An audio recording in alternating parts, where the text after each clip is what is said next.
Justin Brownlee nagbalik sa kanyang mala Michael Jordan form nang talunin ng Pilita Jaya ang powerhouse na Shardari Gorgan ng Iran 97-90 final score. Sa pagkapanalo nito ay may pag-asa pa ang Jaya para makapasok sa semifinals ng PCL Asia na ginanap sa Dubai.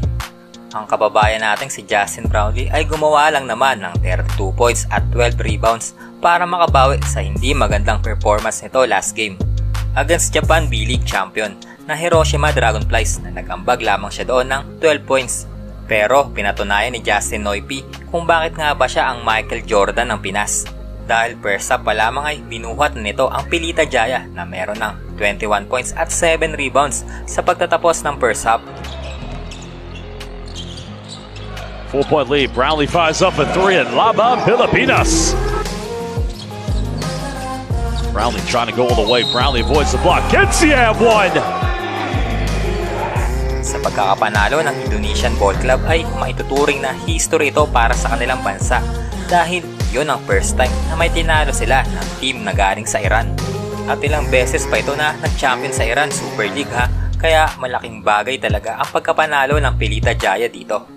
Sayang nga lang at walang kasaling PBA team dito dahil nga sa pakiusap ni Kumi sa FIBA na hindi muna sila magpapadala ng PBA team dahil hectic daw ang schedule nito ngayon.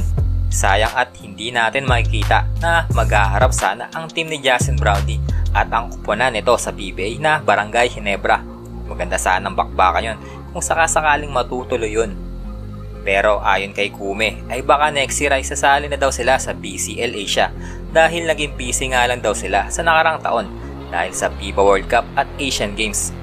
Ayon naman sa mga ibang fans ay nagpapalusot lang daw itong si Kume na baka mapahiya ang mga SMC teams gaya ng nangyari sa EASL na halos puro tambak ang naging laban.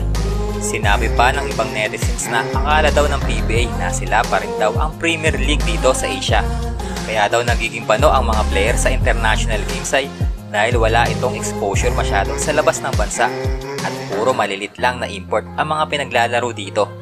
Tingin nyo guys, nagpapalusot nga lang ba ang PBA?